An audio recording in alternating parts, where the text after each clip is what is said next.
Selamat sore dan salam jumpa pemirsa. Senang sekali Nusa Tenggara Timur hari ini kembali hadir menjumpai Anda. Ya, sejumlah informasi menarik dan teraktual dari berbagai daerah Nusa Tenggara Timur telah kami siapkan untuk Anda. Mengawali perjumpaan kita berikut 3 cuplikan berita utama. Cuaca buruk, harga cabai dan tomat semakin mahal. Pengadilan Negeri Kelas 1 Akupang gelar lanjutan sidang kasus Penkase. Tersangka kasus penimbunan BBM di Kota Kupang ajukan sidang pra-peradilan.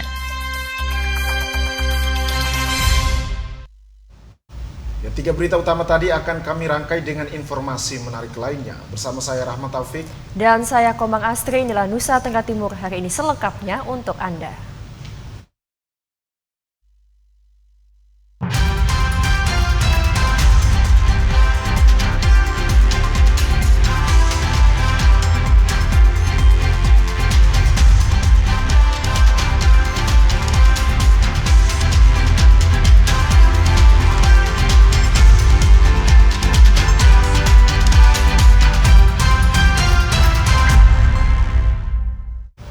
Kita awali Nusa Tenggara Timur hari ini dari Kabupaten Belu, Saudara. Harga cabai dan tomat di sejumlah pasar tradisional di Kabupaten Belu, Nusa Tenggara Timur kini terus naik. Kenaikan harga ini disebabkan musim hujan yang panjang menyebabkan hasil panen petani menurun. Harga cabai dan tomat di pasar tradisional Atambua, Kabupaten Belu, Nusa Tenggara Timur dalam sepekan terakhir terus naik secara bertahap. Harga cabai kecil yang dijual Rp25.000 per kilo kini tembus mencapai Rp70.000. Sementara harga cabai besar kini dijual per kilonya Rp50.000 dari harga sebelumnya Rp30.000. Selain itu juga harga tomat kini terus naik mencapai Rp120.000 per embernya. Para pedagang memilih menjual pertumpuk sehingga Rp10.000 berisi 4 buah. Para pedagang mengatakan kenaikan harga ini disebabkan karena hasil panen petani sudah berkurang karena memasuki musim penghujanan panjang. Meski harga cabai dan tomat terus naik, pembeli tetap normal seperti biasanya karena untuk memenuhi kebutuhan keluarga. 60, 50, harga gitu. Ini dia naik karena apa, Mama? Dia naik musim hujan, kurang, baru dia naik. Musim panas dia agak turun. Kalau dia naik begini, pembeli ramai tetap. Tetap. Kalau Mama, kalau tomat sekarang 1 ember berapa, Ma? 100. 100 ya. Kalau ember Kami kecil, beli 100. Kalau ember- 110. jual semua. Kalau ember kecil begini, Ma? Itu 30. Kalau dia sebelumnya harga berapa? 20. Kalau untuk lombok kecil, Kakak? Kecil sekarang 70. Kalau harga sebelum, Kak? 30. Itu dia naik dari kapan ya, Kak? Desember. Itu dia naik karena apa? Memang sudah susah atau bagaimana, Kak? Ya, dia pas susah musim hujan. Hari raya juga pas dia naik. Oh, kalau sekarang nih, dia harga naik ini pembeli tetap ramai. Tetap. Kendati harga tetap naik yang disebabkan musim penghujanan tersebut, komoditi ini masih terus dicari pembeli. Harga naik ini pun menjadi keuntungan bagi pedagang sendiri, karena saat ini harganya bisa naik 2 kali lipat dari harga sebelumnya. Dari Kabupaten Belu, Andre Witak, TVRI NTT.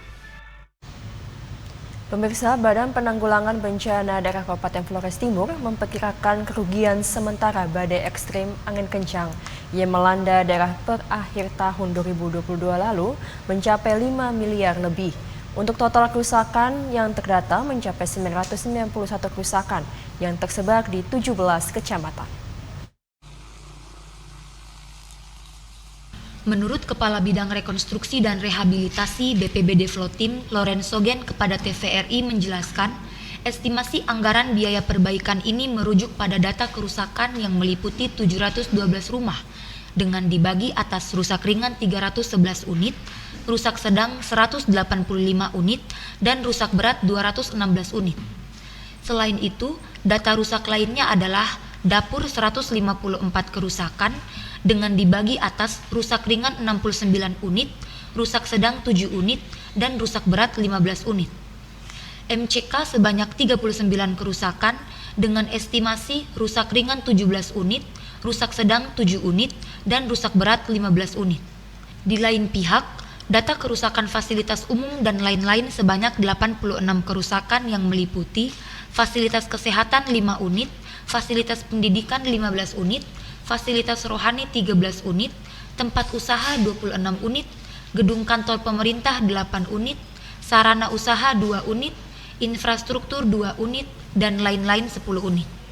Data terus berkembang sampai dengan kemarin tanggal 11 Januari. Sedianya data kami tutup per hari Minggu tanggal 8. Tapi ada desa kecamatan yang baru menyampaikan data sampai kemarin, sehingga terus terang data berubah, bertambah dalam hal ini. Nah, sehingga pada kesempatan ini kami bisa laporkan bahwa total kasus kerusakan yang terlapor sejumlah 991 kasus kejadian kerusakan yang meliputi kerusakan rumah dengan fasilitas umum dan privat. Dari data kerusakan yang dilaporkan, untuk membiayai kerusakan permukiman warga diperkirakan mencapai 2,5 miliar rupiah. Sementara untuk biaya perbaikan fasilitas umum pun mencapai 2,5 miliar rupiah. Sehingga estimasi biaya perbaikan dan rehabilitasi diperkirakan mencapai 5 miliar lebih. Adapun finalisasi data dan pendistribusian bantuan perbaikan direncanakan akan dilakukan pada pekan depan. Dari Flores Timur, Patman Werang, TVRI NTT. Ya, Saudara, untuk memaksimalkan keakuratan informasi perakiraan cuaca, Badan Meteorologi, Klimatologi, dan Geofisika Provinsi Nusa Tenggara Timur terus mengembangkan sistem informasi perakiraan cuaca dengan mengkombinasikan serta menganalisa berbagai model aplikasi perakiraan cuaca. Provinsi Nusa Tenggara Timur yang dihantam badai siklon tropis Roja beberapa waktu lalu menimbulkan trauma dan keresahan di masyarakat terkait dengan informasi perakiraan cuaca yang ada. Menanggapi fenomena ini, Badan Meteorologi, Klimatologi, dan Geofisika Provinsi NTT menghimbau masyarakat untuk menyaring berbagai informasi perakiraan cuaca yang ada agar mendapat informasi yang akurat dan terpercaya sehingga mampu mengambil langkah mitigasi yang tepat. Koordinator Bidang Observasi dan Informasi BMKG Stasiun Meteorologi El Tari Kupang, Maria Seran mengatakan, untuk memaksimalkan keakuratan informasi perakiraan cuaca, Badan Meteorologi, Klimatologi, dan Geofisika Provinsi NTT terus mengembangkan sistem informasi perakiraan cuaca dengan mengkombinasikan serta menganalisa berbagai model aplikasi perakiraan cuaca yang ada.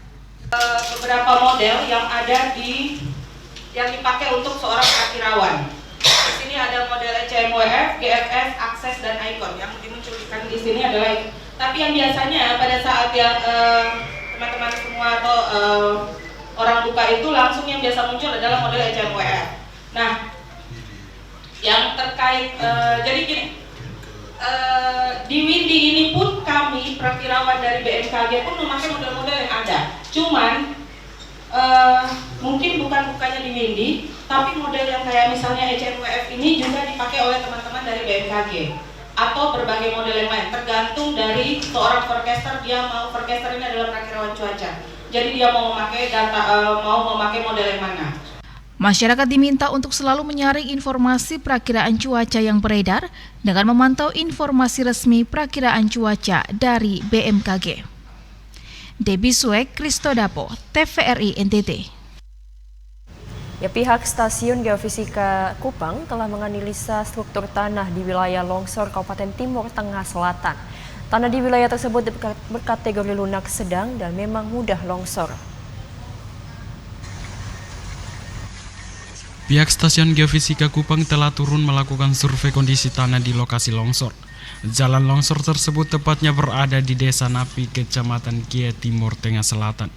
Kepala Stasiun Geofisika Kupang, Marigiono, mengatakan mereka telah melakukan survei pasca longsor dan menemukan bahwa kondisi tanah di daerah tersebut adalah lunak sedang. Artinya tanah tersebut mudah longsor jika mendapatkan guncangan yang kuat dan hujan berkepanjangan.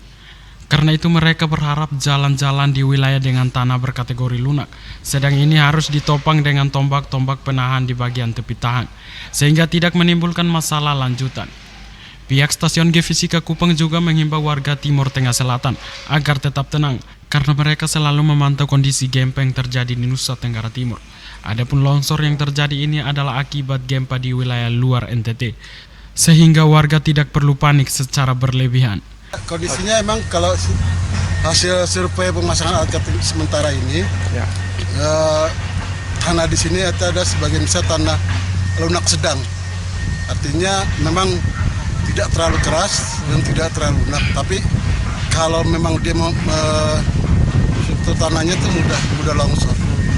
Jadi tidak stabil ketika mendapat tekanan atau guncangan dari gempa itu.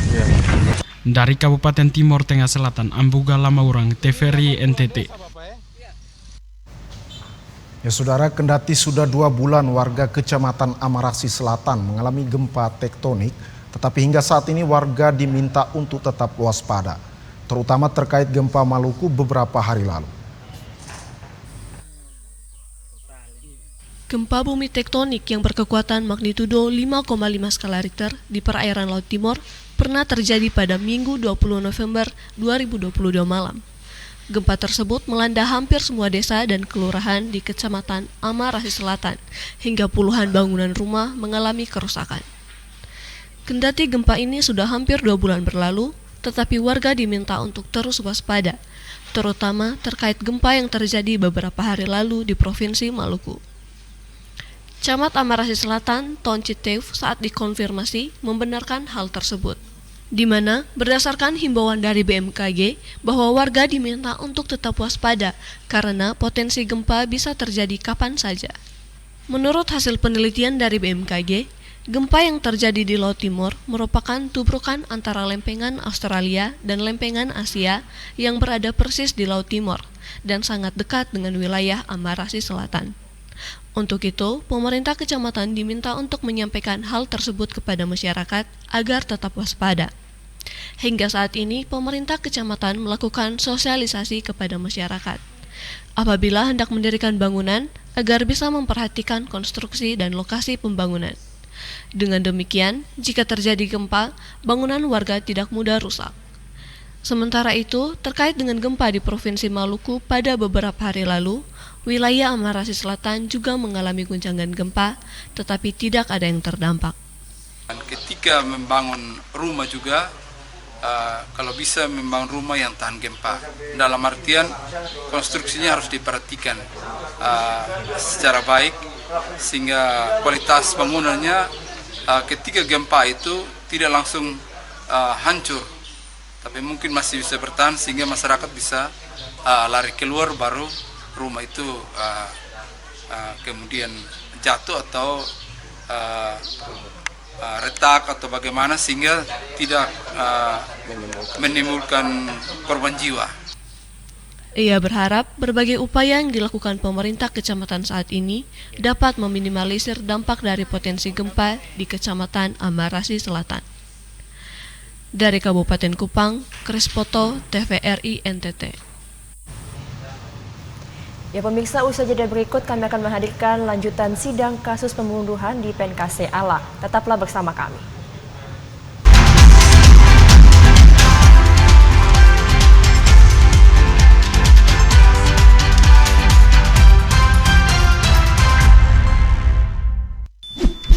Yuk nonton siaran televisi digital? Bagaimana ya cara menangkap siaran televisi digital? Pertama, pastikan di daerah Anda sudah ada sinyal siaran televisi digital. Kedua, gunakan antena UHF di dalam atau di luar rumah Anda. Ketiga, pastikan televisi Anda sudah dilengkapi penerima siaran digital DVB T2. DVB T2 merupakan jenis sinyal yang digunakan Indonesia dalam penyiaran televisi digital. Keempat, pilih auto scan, lalu pindai televisi Anda. Bagaimana jika televisi Anda masih analog? Pasangkan set-top box, televisi Anda otomatis menangkap siaran digital. Bersih gambarnya, jernih suaranya, canggih teknologinya.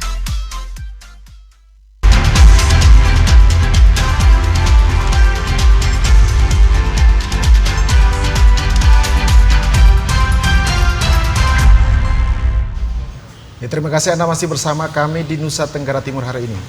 Ya, pemirsa, Pengadilan Negeri Kelas 1A Kupang gelar lanjutan sidang kasus pembunuhan PNKC dengan agenda pemeriksaan saksi-saksi.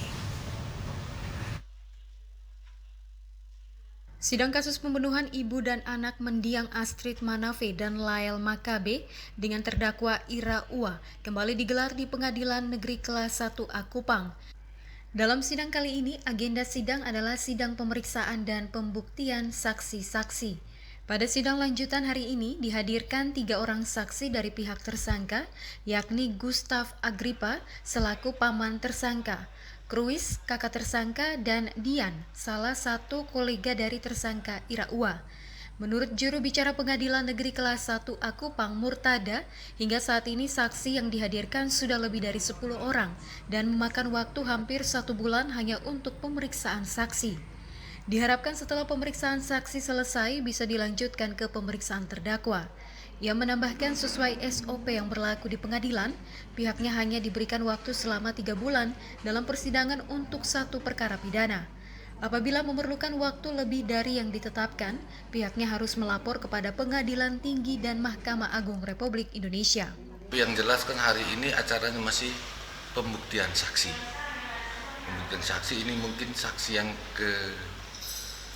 kesekian di atas 10 lah. Saya juga belum ikuti perkembangan sampai dengan hari ini. Jadi mungkin kalau setelah ini ya baru kita lanjutkan dengan pemeriksaan terdakwa, ada cas dan sebagainya sampai putusan. Dari Kota Kupang, Agung Pras Kristodapo, TVRI NTT. Ya, sementara itu tersangka kasus penimbunan BBM di Kota Kupang ajukan sidang pra-peradilan dengan tergugat Polresta Kupang di Pengadilan Negeri Kelas 1A Kupang.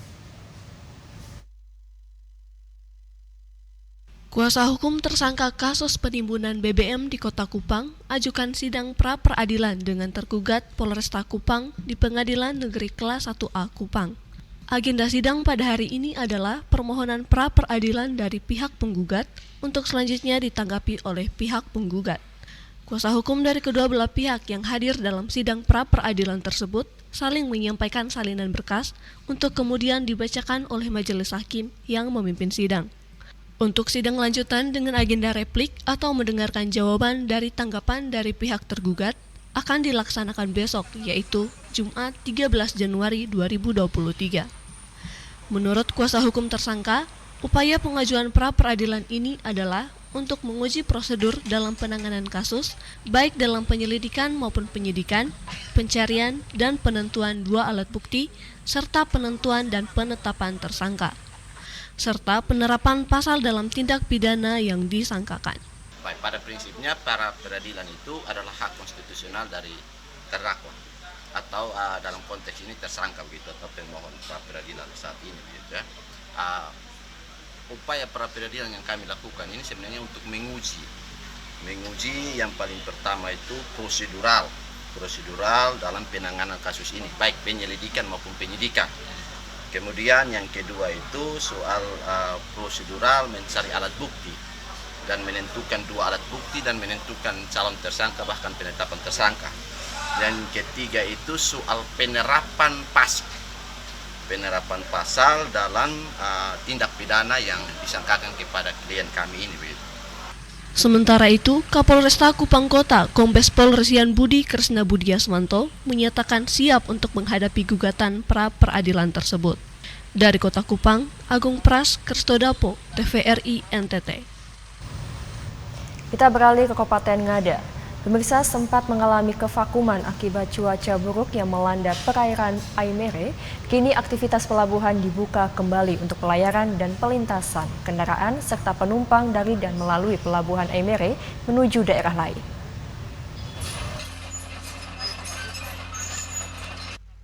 Akibat cuaca buruk yang terjadi beberapa minggu belakangan ini, membuat aktivitas pelabuhan Aimere ditutup sementara untuk pelayaran maupun pelintasan kendaraan dan penumpang. Kini setelah situasi cuaca membaik, aktivitas pelabuhan Aimere terlihat mulai berjalan kembali dengan adanya rencana kedatangan kapal penyeberangan milik ASDP dari Kupang menuju pelabuhan Aimere. Sejumlah persiapan dibenahi agar kapal motor penyeberangan bisa sandar dengan aman dan nyaman di pelabuhan, termasuk memperbaiki segala kerusakan serius pada beberapa fasilitas pendukung yang ada yang ditimbulkan oleh cuaca buruk berupa angin kencang dan gelombang yang tinggi. Sejumlah perbaikan dikebut dengan menambahkan sejumlah penerangan untuk kegiatan di malam hari, serta menempatkan kembali fasilitas pendukung yang diperbaiki dengan menggunakan alat berat agar pelintasan barang dan kendaraan maupun penumpang dapat terlayani dengan baik dan aman. Dian Alfadi, salah seorang pengguna jasa penyeberangan pelabuhan, menuturkan bahwa harapan terbesar mereka saat ini adalah bukanya kembali penyeberangan antar pulau, sehingga pelintasan kendaraan mereka bisa terlayani secepatnya, karena telah menghabiskan waktu dan biaya yang tidak sedikit selama menanti dibukanya aktivitas pelabuhan. Belum Natal di sini Wah, di sini susah Mau mandi susah, mau buang air susah, pokoknya susah air, susah listrik. Habis uang di sini. Udah hampir 1 bulan saya di sini. Nggak ada pelayanan sama sekali karena cuaca sih mungkin. Kalau harapan abang seperti apa? Ya kedepannya sih sistemnya bisa diperbaiki lagi biar nggak terjadi penumpukan kayak gini. Kasihan mereka semua ini, saudara-saudara, rekan-rekan semua kehabisan uang ini udah habis duit buat makan, buat minum. Kira-kira selama di sini apa sih yang abang rasakan? Ya susahnya untuk itulah, fasilitas di pelabuhan ini kurang sedikit bagus. Terus masalah antrian masih agak ribet di sini Pak, karena ya itu mungkin sistemnya perlu diperbaiki lagi. Dibukanya kembali aktivitas pelabuhan pasca cuaca buruk merupakan kabar baik bagi pengguna jasa penyeberangan yang sudah sekian minggu terpaksa harus menginap di pelabuhan karena ketiadaan pelayaran. Dari Kabupaten Ngada, Lexi Nunu, TVRI NTT. Ya, Saudara, Terminal Bandara Frans Sales Lega Ruteng direncanakan direnovasi total. Hal tersebut dilakukan guna memberikan rasa aman bagi penumpang serta petugas bandara. Terminal bandara berlantai 2 tersebut direncanakan direnovasi total, meski terminal tersebut masih dalam proses hukum di Kepolisian Polres Manggarai. Terlihat plafon-plafon di bangunan bandara mengalami rusak berat atau ambruk. Dinding tembok bangunan juga terlihat retak. Kepala UPBU kelas 3 Frans Sales Lega Ruteng mengatakan, tahun 2023 ini direncanakan terminal bandara tersebut direnovasi total. Hal tersebut dilakukan untuk meningkatkan pelayanan maupun kenyamanan penumpang serta petugas di bandara. Pihaknya sudah meminta izin ke Polres, tembusnya Kejaksaan Negeri Manggarai, dan Kementerian Perhubungan Republik Indonesia. Sebab terminal bandara yang dibangun tahun 2015 tersebut masih dalam proses hukum di Polres Manggarai terkait dugaan korupsi. Saya sudah menyampaikan permohonan izin agar di tahun 2023 atau 2024 dilakukan untuk renovasi skala besar dalam rangka untuk meningkatkan pelayanan, menjaga keselamatan pelayanan operasi setiap hari baik penumpang maupun petugas bandara. Jadi surat izin itu sudah kami layangkan ke Polres Manggarai, tembusan Kejaksaan, dan Kementerian Perhubungan. Punto juga menjelaskan pihaknya sudah mendatangkan ahli untuk memeriksa bangunan dari pondasi hingga bangunan lantai 2. Pihak Kejaksaan dan Polres Manggarai menyarankan agar renovasi terminal tersebut harus secara total dan bagus. Rencana anggaran renovasi terminal tersebut sebesar 20 miliar rupiah lebih yang bersumber dari dana APBN. Terminal tersebut dibangun sesuai standar pelayanan bandara domestik di Indonesia. Dari Kabupaten Manggarai, Leonardus, TVRI NTT. Pemirsa, sebanyak 50 anak di Desa Uitau, Kecamatan Semau mendapat pemberian makanan tambahan dari komunitas CP Kita.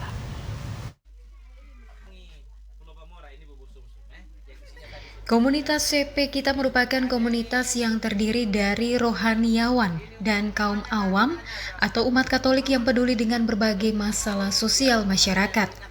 Salah satu aksi yang saat ini sedang digalakkan komunitas ini adalah pemberian makanan tambahan dengan bahan dasar pangan lokal yang diramu dalam bubur pelangi Flobamora. Salah satunya adalah memberikan PMT bubur berbahan dasar rumput laut bagi 50 anak di Desa Uitau, Kecamatan Semau. Koordinator Umum Komunitas CP Kita, Pater Celestinus Panggara, mengatakan PMT bagi anak-anak di Semau merupakan bagian dari kepedulian komunitas CP Kita terhadap anak yang terdampak stunting. Untuk itu diharapkan PMT Bubur Pelangi Flobamora ini dapat membantu menurunkan stunting, terutama bagi anak-anak di Desa Uitau, Kecamatan Semau yang telah menerima PMT Bubur Pelangi Flobamora. Kita juga dari komunitas CP Kita memberi perhatian pada anak-anak. Dan saat ini isu yang menguat di NTT adalah stunting dan gizi buruk. Maka itu kita mau ambil bagian dengan cara kita sendiri berupa pemberian makanan tambahan yang bergizi yang bersumber dari pangan lokal untuk anak-anak. Nah, salah satu yang kita buat kemarin di Semau itu adalah pemberian makanan tambahan untuk anak-anak. Dan ini, pemberian makanan tambahan ini akan kita lanjutkan terus sampai kapan masalah ini selesai, ya.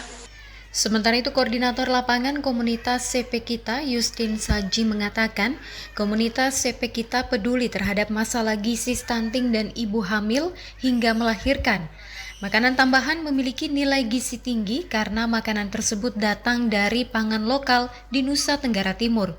Untuk itu, ketika komunitas CP Kita melakukan pelatihan di Pulau Semau, pengelolaan pangan lokal juga menyempatkan diri untuk memberikan makanan tambahan bagi anak-anak di Desa Uitau. Komunitas CP juga dalam bagian bentuk kepedulian terhadap anak-anak dan juga ibu hamil. Komunitas CP juga memberikan asupan berupa minum makanan bergizi, bubur pelangi rumput laut yang seperti biasanya ini merupakan kandungan dari beberapa pangan lokal yang diantaranya ada ubi jalar ungu, kacang hijau, pisang, rumput laut, dan labu. Ini sebagai bentuk kepedulian CP atas permasalahan yang terjadi di sekitar kita. Harapannya ini menjadi kekuatan tersendiri bagi kaum muda untuk bagaimana anak muda ini begitu mencintai pangan lokal dan juga bagaimana membantu ibu-ibu hamil untuk menerima asupan nutrisi yang baik sehingga janinnya dapat bertumbuh dengan baik melalui pangan lokal. Ia berharap dari aksi pemberian makanan tambahan tersebut menjadi pemicu dalam upaya mendukung pemerintah dalam upaya menurunkan angka stunting di Kabupaten Kupang. Chris Poto, TVRI NTT. Ya, Saudara, Puskesmas Hue Bunif saat ini sedang gencar melakukan upaya pencegahan dan penanganan stunting di pedalaman Takari menjelang bulan penimbangan Februari 2023 mendatang. Jelang bulan Februari 2023, sebagai bulan penimbangan, Puskesmas Hue Bunif Kecamatan Takari kini sedang gencar melakukan berbagai upaya pencegahan stunting di pedalaman Takari. PLH Kepala Puskesmas Hue Bunif, Debbie Hamid Koso saat ditemui mengatakan, dalam upaya penanganan stunting di Desa Pelayanan Puskesmas Hue Bunif, sejak bulan penimbangan Agustus 2022 telah berkolaborasi dengan berbagai lintas sektor, di antaranya menggandeng pemerintah desa dengan mendorong agar dapat menyediakan makanan tambahan bagi anak yang sedang terindikasi stunting di desa masing-masing melalui dana desa. Karena pada Agustus 2022 lalu sudah berhasil menurunkan angka stunting dari 171 anak menjadi 158 anak. Untuk itu, menjelang bulan penimbangan Februari 2023, Puskesmas semakin gencar melakukan upaya pencegahan dan penanganan stunting. Ia menambahkan, saat ini Kementerian Kesehatan sendiri sedang membantu anak-anak stunting tersebut dengan PMT susu, sehingga diharapkan pada bulan penimbangan Februari 2023 nanti angka stunting di pedalaman Takari bisa turun. Data stunting sendiri ini turun, yang tahun 2021 itu kita jumlah bayi balita 917 dengan jumlah anak yang mengalami stunting itu 171 sejumlah 18,6%, tetapi 2022 ini menurun dari 158 anak jadinya 17,4%. Ya. Nah, dan kita ambil dari penimbangan bulan Agustus kemarin. Untuk Februarinya belum. Setelah mendapat susu ini nanti kita akan monitoring lagi. Sementara itu, Ketua Tim Percepatan dan Penanganan Stunting Kabupaten Kupang yang juga merupakan Wakil Bupati Kupang, Jerry Menafe mengatakan, menjelang bulan penimbangan ini, Puskesmas harus lebih gencar lagi melakukan upaya menurunkan stunting. Bantuan PMT susu dari Kementerian Kesehatan patut disyukuri. Oleh karena itu, Puskesmas, terutama bagi puskesmas seperti Huebunis yang memiliki wilayah pelayanan yang luas di pedalaman Takari, perlu memantau lebih ketat lagi cara pemberian susu yang benar bagi anak stunting. Karena jika salah penyajian, maka tidak akan bisa menurunkan angka stunting. Tentunya hal tersebut membutuhkan kerja keras dengan memaksimalkan tenaga kesehatan yang saat ini dibiayai oleh pemerintah desa. Dalam PMT pemberian makanan tambahan, khususnya dalam hal memberikan susu, ini sebenarnya satu hal yang harus diberikan dengan memperhatikan supaya betul-betul campur susunya terus sampai pemberiannya anak-anak ini perlu mereka dapat dengan baik. Kalau ini semua dia sampai pada sasaran anak-anak stunting, saya yakin bahwa 2023 kita akan turun cukup drastis. Wabub Jerry berharap semua upaya yang sudah dilakukan Puskesmas dari bulan Agustus sampai Januari 2023 ini bisa menurunkan angka stunting pada bulan penimbangan Februari 2023 nanti. Dari Kabupaten Kupang, Krispoto, TVRI NTT.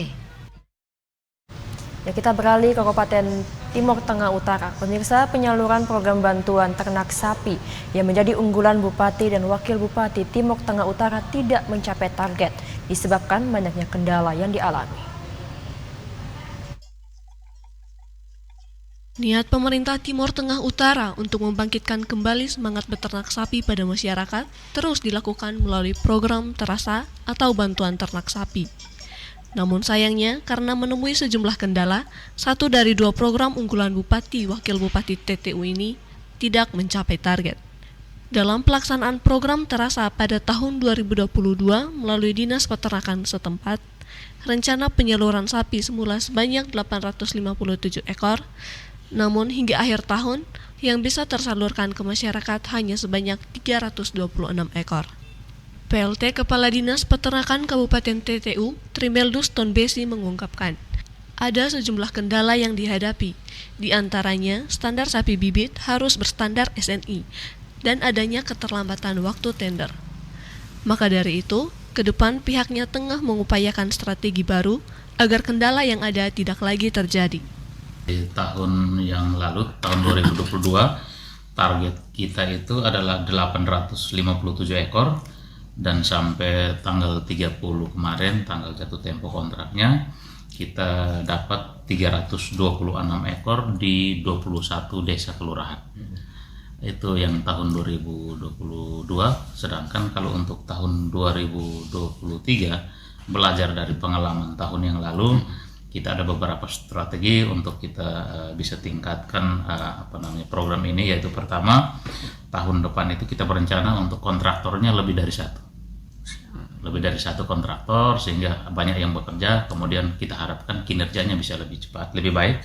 Kemudian yang kedua, nomenklaturnya kita perbaiki sehingga tidak terlalu berat seperti tahun ini. Pemerintah daerah Timur Tengah Utara sendiri menyiapkan anggaran sebesar 6 miliar lebih untuk program bantuan sapi yang menjadi salah satu program unggulan Bupati Wakil Bupati TTU. Dengan strategi baru yang akan dilakukan pihak Dinas Peternakan setempat, diharapkan pada program penyaluran tahun 2023 nanti, dari target 712 ekor sapi, semuanya dapat disalurkan lancar sesuai rencana. Dari Kabupaten TTU, Joseph Praso, TVRI NTT. Ya, saudara, informasi sesaat lagi akan kami hadirkan usai jeda pariwara berikut ini. Tetaplah bersama kami.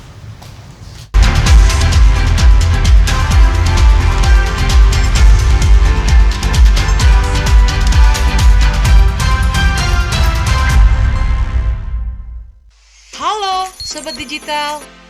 Di daerahmu sudah ada sinyal TV digital belum? Ini cara mengetahui jangkauan siaran TV digital di daerah kamu.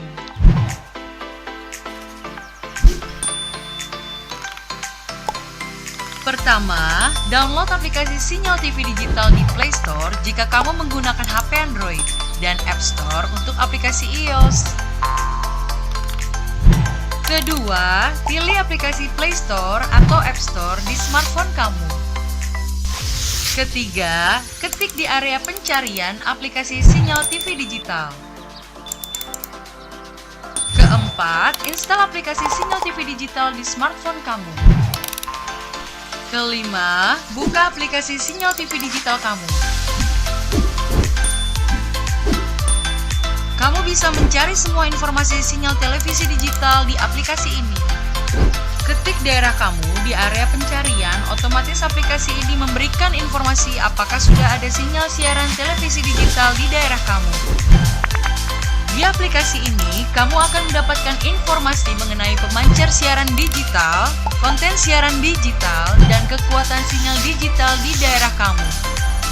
Selamat mencoba Sobat Digital!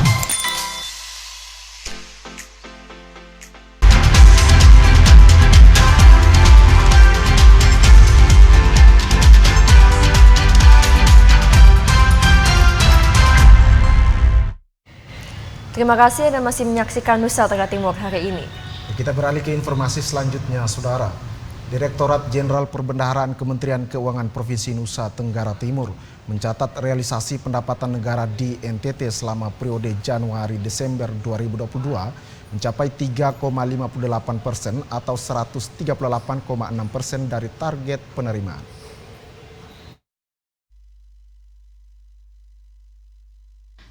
Realisasi pendapatan negara di Nusa Tenggara Timur tahun 2022 mencapai 3,58 triliun rupiah. Angka ini mengalami kenaikan sebesar 13% jika dibandingkan dengan tahun 2021. Kepala Kantor Wilayah Direktorat Jenderal Perbendaharaan Provinsi NTT, Catur Arianto Widodo mengatakan, pendapatan negara di Provinsi Nusa Tenggara Timur didominasi oleh penerimaan perpajakan mencapai 2,93 triliun rupiah atau 136,5% dari target. Peningkatan capaian penerimaan perpajakan didorong oleh pertumbuhan ekonomi yang membaik serta semakin pulihnya aktivitas perekonomian. Hal ini sejalan dengan hasil implementasi program pengungkapan sukarela PPS. Selain penyesuaian tarif pajak pertambahan nilai PPN menjadi 11% yang berlaku mulai tanggal 1 Mei 2022, serta reklasifikasi penerimaan perpajakan. Sementara itu realisasi penerimaan kepabeanan dan cukai tercatat sebesar 31,51 miliar rupiah atau 601,1% dari target pendapatan serta penerimaan negara bukan pajak. PNBP mencapai 636,87 miliar rupiah atau 146,8% dari target PNBP. Kemenkeu melalui Kantor Wilayah Direktorat Jenderal Perbendaharaan Provinsi NTT terus berupaya mengoptimalkan melalui unit kerja di daerah-daerah. Salah satunya seperti yang dijalankan kepabeanan dan cukai melalui kegiatan asistensi untuk mendorong pelaku usaha mikro kecil menengah UMKM masuk ke pasar ekspor. Penerimaan negara yang diperoleh selanjutnya juga disalurkan kembali untuk masyarakat di NTT dalam bentuk berbagai alokasi anggaran untuk berbagai sektor pembangunan. Tim Liputan TVRI NTT. Pemirsa, Bank Indonesia Kantor Perwakilan Nusa Tenggara Timur memproyeksi pertumbuhan ekonomi Provinsi Nusa Tenggara Timur mencapai 4,31% hingga 5,11%. Terkendalinya pandemi COVID-19 dan pelonggaran pembatasan oleh pemerintah berdampak pada akselerasi aktivitas ekonomi masyarakat, tidak terkecuali di Provinsi Nusa Tenggara Timur. Dengan kondisi ini, Bank Indonesia Kantor Perwakilan Nusa Tenggara Timur memproyeksi pertumbuhan ekonomi NTT di 2023 akan terus meningkat mencapai 4,31% hingga 5,11%. Berdasarkan informasi yang dihimpun dari rilis Bank Indonesia Kantor Perwakilan Nusa Tenggara Timur, peningkatan ekonomi NTT juga ditopang oleh program tanam jagung panen sapi di sejumlah wilayah seperti Sumba Tengah, Belu, dan Bena. Selain itu, sektor perdagangan juga berkontribusi seperti aktivitas perdagangan dengan negara mitra seperti Timor Leste 3% year on year. Untuk mendorong ekonomi terus bangkit, Bank Indonesia Nusa Tenggara Timur menilai perlu adanya peningkatan kebijakan transformasi sektor real di daerah, pembangunan infrastruktur, hilirisasi reformasi struktural, digitalisasi ekonomi, dan pembangunan sumber daya manusia. Bank Indonesia Nusa Tenggara Timur juga terus mendorong pertumbuhan ekonomi, antara lain membiayai komoditas unggulan daerah, pengembangan usaha mikro kecil dan menengah atau UMKM, dan memperkuat sinergi dalam mendorong optimalisasi realisasi belanja pemerintah dan digitalisasi transaksi. Esther Siubelan, TVRI NTT. Kita beralih ke Kabupaten Flores Timur, Saudara. Pemerintah daerah Kabupaten Flores Timur melalui Dinas Komunikasi dan Informatika terus mendorong pembangunan Base Transceiver Station atau BTS di sejumlah wilayah yang belum terkoneksi jaringan internet, khususnya di daerah terdepan, terluar dan tertinggal, sekaligus pengadaan Fiat penguat signal internet demi menunjang pelaksanaan pemilu 2024 mendatang. Kadis Kominfo Flotim Hieronimus Lamaurang kepada TVRI menjelaskan, untuk tahun anggaran 2022 pihaknya melalui Kementerian Kominfo telah membangun 2 BTS di wilayah Flotim, khususnya di wilayah terpencil yakni di Desa Adabang, Kecamatan Titehena, dan Desa Pati Sirawalang, Kecamatan Tanjung Bunga. Proses yang berjalan saat ini masih dengan pengerjaan bangunan dan koneksi jaringan internet. Diharapkan pada awal Februari 2023 mendatang, akses jaringan blank spot di wilayah terpencil di Kabupaten Flores Timur mulai teratasi dan masyarakat di daerah terpencil dapat mengakses jaringan internet. Sejalan dengan hal tersebut, penambahan Fiat juga dilakukan di sejumlah wilayah yang terpantau sinyal jaringan internet yang masih lemah di setiap desa, satuan pendidikan maupun sarana kesehatan di wilayah terpencil agar internet dapat diakses dengan baik. Pengembangan jaringan internet baik blank spot maupun akses internet bagi pemerintah desa, sekolah, dan puskesmas di tahun 2023. Di awal tahun ini kita masih menyisakan 2 BTS. Dari usulan tahun 2022 ada 5 BTS, sudah 3 yang on air, tinggal 2. Nah, kita berharap 2 ini di awal tahun ini, di bulan Januari akhir atau awal Februari, 2 BTS ini yaitu di Desa Aransina dan di Desa Latonriwo 2 sudah on air. Semua perangkat sudah siap, hanya masih menunggu terkoneksi dengan jaringan pusat. Olehnya dengan pembangunan infrastruktur telekomunikasi di daerah terpencil se-Kabupaten Flotim dapat mengurai sekaligus mendukung pelaksanaan pemilu 2024 yang berbasis aplikasi. Dari Flores Timur, Patman Werang, TVRI NTT. Pemirsa, DPRD Kabupaten Lembata terus mengebut penyusunan Perda Rencana Tata Ruang Wilayah yang harusnya sudah masuk pada agenda rapat tahun 2022. Pembahasan penyusunan Perda Rencana Tata Ruang dan Wilayah atau RTRW menjadi agenda utama rapat DPRD Kabupaten Lembata bersama pemerintah daerah pada Rabu 11 Januari 2023. Pembahasan ini mencangkup lampiran-lampiran yang sudah dimasukkan. Sebelum DPRD bersama pemerintah Kabupaten Lembata membahas bahasan batang tubuh Perda lebih lanjut, Ketua DPRD Kabupaten Lembata Petrus Gero mengatakan, Perda ini dibahas di awal tahun karena seharusnya telah dibahas pada tahun 2022, lalu bersama beberapa perda lainnya. Namun karena RTRW merupakan perda induk dari perda-perda lainnya yang akan disusun, DPRD Lembata memandang perlu agar perda ini dibahas dalam waktu khusus. Petrus menjelaskan pembahasan penyusunan perda ini akan dilanjutkan dengan konsultasi publik, pendalaman materi dan beberapa proses lainnya. Oleh karena itu, dengan langkah ini Petrus optimisi perda RTRW tersebut dapat dituntaskan pada awal tahun 2023. Baik, perda ini sebenarnya sudah masuk dalam program pembentukan peraturan daerah tahun 2022.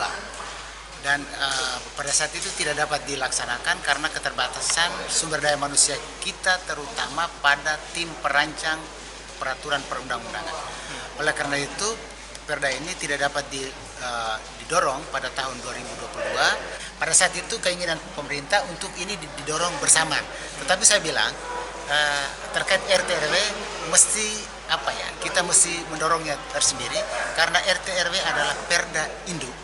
Dia akan menjadi perda induk bagi begitu banyak perda-perda ikutan lainnya. Maka saya minta untuk nanti akan didorong di awal tahun. Rapat pembahasan perda ini dihadiri juga Sekda Lembata Paskalis Ola Tapo Bali dan para kepala OPD Linggu Pemda Lembata. Dari Lembata, Andri Atagoran, TVRI NTT. Saudara, setelah mendapatkan kenaikan pangkat, Brigjen TNI Yosafat Robert Duka melakukan kunjungan kerja ke Kabupaten Alor pada Kamis 12 Januari 2022.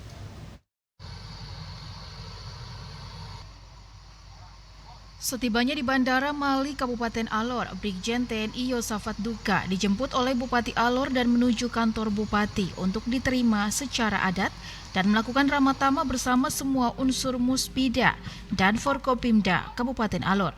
Dalam arahannya, Bupati Alor Amon Jobo merasa senang dan bangga atas keberhasilan dan kesuksesan putra-putri daerah yang secara ekonomi kurang mampu tetapi berjuang untuk meraih kesuksesan dan mengharumkan nama daerah dengan prestasi dan jabatan yang diemban. Ia mengajak agar generasi muda daerah ini terus melanjutkan prestasi-prestasi yang ditorehkan pendahulu mereka. Selanjutnya, Kepala Inspektorat Logistik Mabes TNI tersebut melanjutkan kunjungan ke Makodim 1622 Alor untuk bersilaturahmi dan memberikan arahan. Terkait kehadirannya di Kabupaten Alor, ini merupakan agenda pelaksanaan kerja dan dinas jabatan yang baru diemban, sekaligus pulang kampung setelah dirinya diangkat. Ya, hanya sekedar pulang kampung lah, kampung syukuran dengan kenaikan pangkat ya, biar juga bisa motivasi anak-anak di sini kan muda-muda. Selain memang Pak Kandim sudah bekerja keras untuk itu, tapi dengan kehadiran saya kan tambah lebih keras lagi, tambah mendukung Pak Kandim gitu. Artinya kita juga walaupun daerah kayak begini bisa gitu, jadi jangan kecil hati dan rendah hati, harus optimis untuk bisa maju gitu. Harapan Bapak tadi mungkin anak-anak jaga diri masing-masing, jangan minum mabuk, jangan rokok, jangan nakal. Ya nakal tuh boleh lah, tentara tuh kesat nakal ya siap boleh, tapi terarah gitu. Nah, kalau nggak nakal ya bukan tentara juga sebenarnya. Nakal dalam arti yang positif ya gitu. Jadi harus jaga diri, jaga fisik supaya kalau tes itu sesuai persyaratan gitu Mas. Dari Kabupaten Alor, Paul Asamai, TVRI NTT. Yang mendukung perencana pembentukan komponen cadangan atau Komcat Matra Darat tahun 2023, Kodim 1629 Sumba Barat Daya melaksanakan sosialisasi yang dilakukan secara daring di ruang rapat Kodim 1629.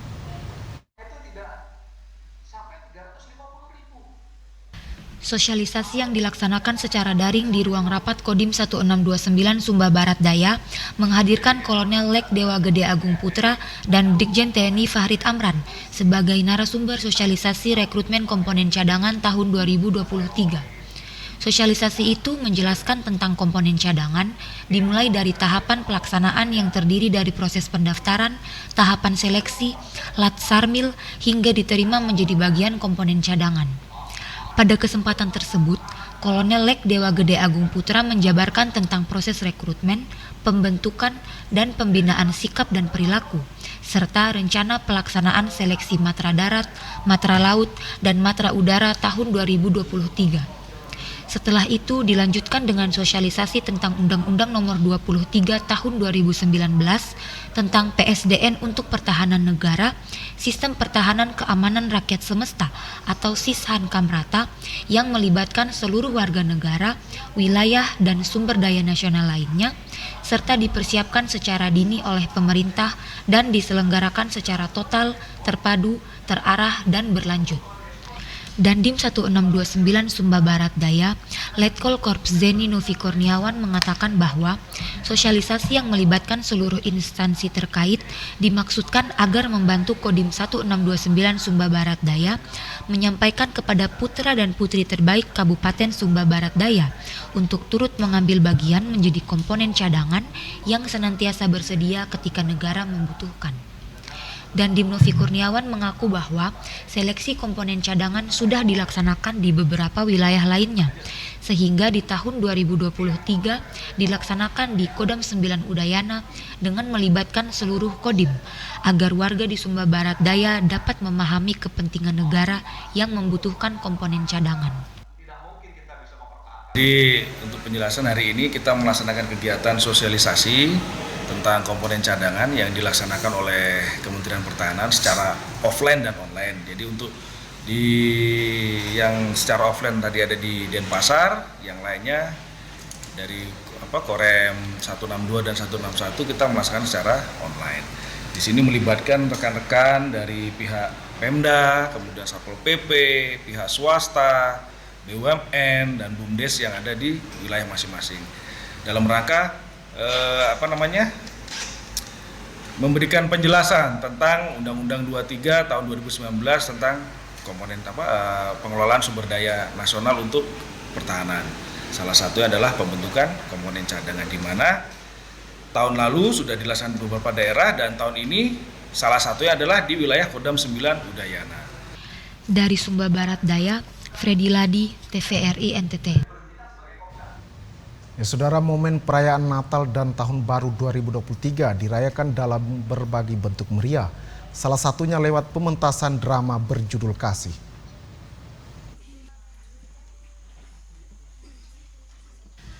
Seperti inilah suasana saat perayaan Natal dan Tahun Baru bersama yang dirayakan oleh umat dan Serikat Anak Misioner di wilayah Wali Kota C, Kota Kupang. Perayaan Natal dan Tahun Baru bersama kali ini diawali dengan perayaan misa yang dipimpin oleh Pastor Paroki Asumta Romo Rudi Chunglake. Setelah perayaan misa, kelompok anak sekami mementaskan drama dengan judul Kasih. Drama ini menceritakan tentang kisah anak-anak yang hendak mempersiapkan kado jelang perayaan Natal.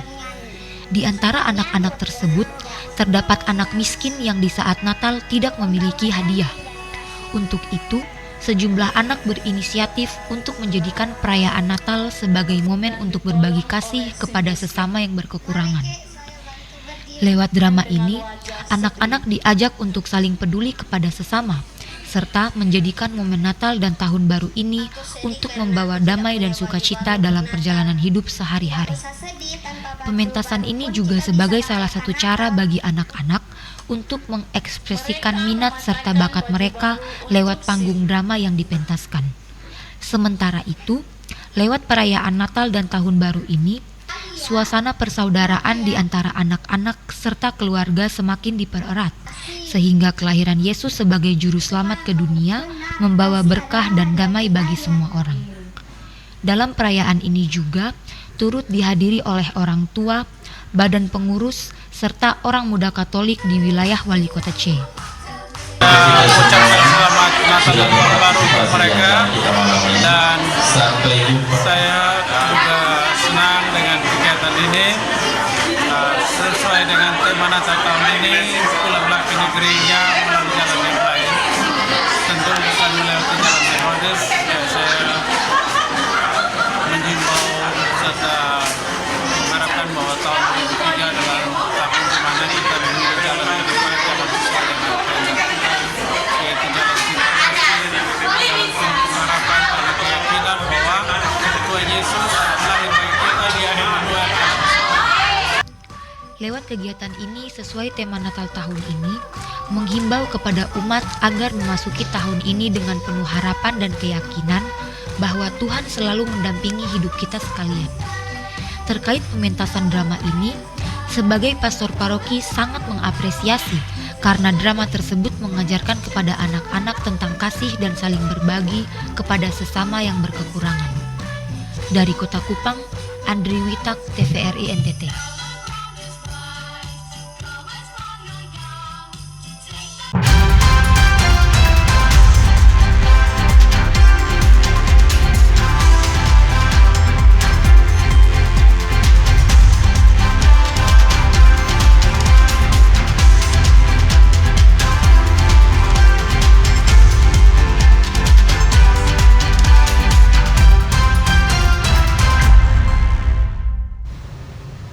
Saudara, informasi tadi sekaligus mengakhiri perjumpaan kita.